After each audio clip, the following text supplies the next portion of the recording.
Hello, trading is closed on April 18th, 2018.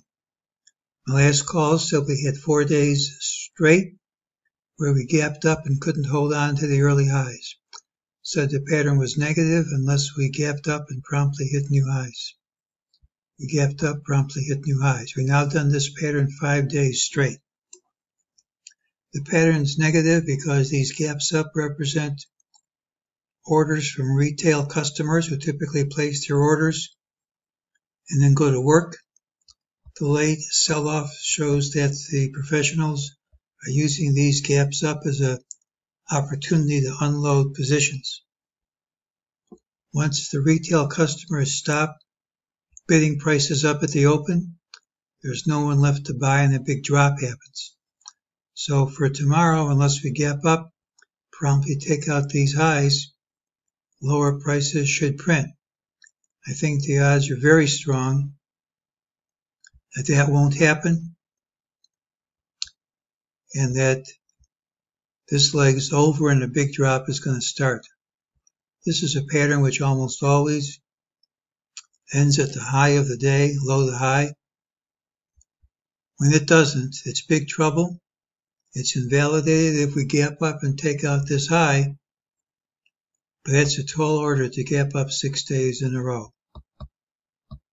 The MEJT give a buy signal which has been satisfied and a sell signal which has been satisfied. Now, here's why I think this leg is probably over.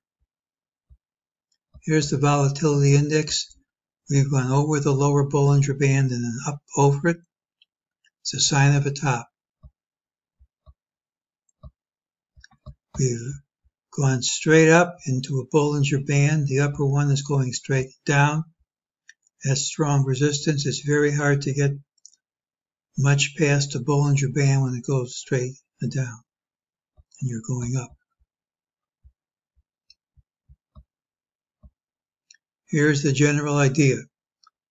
The night President Trump was elected, futures bottomed at 2028. We've come nowhere close to that in real time. Almost always we will.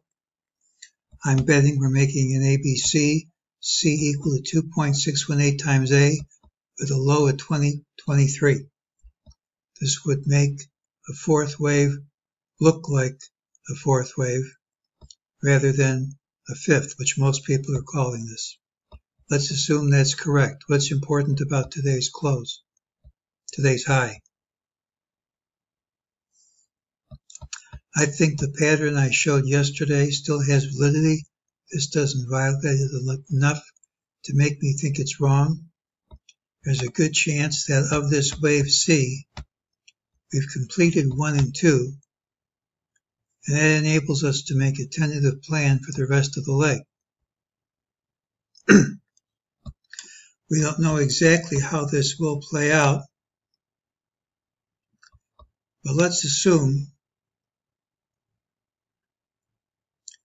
that that's wave 1 and that's 2, and let's assume wave 3, as it often is, equals 1.618 times wave 1.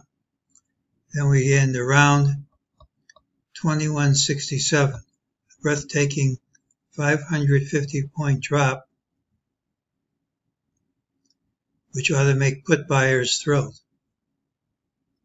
Now, if wave 5 equals wave 1, as it frequently will, wave 1's at the 61.8,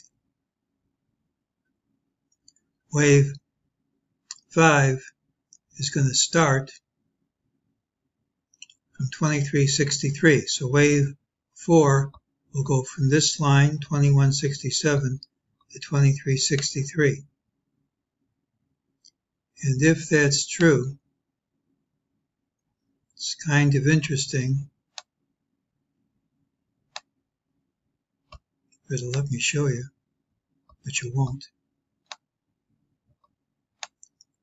I don't know why it doesn't like me. If that's true, the height of wave 4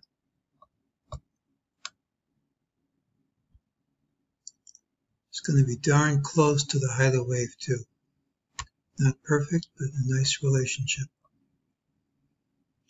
So this is a possible high, a breathtaking decline, a recovery, and then a final drop.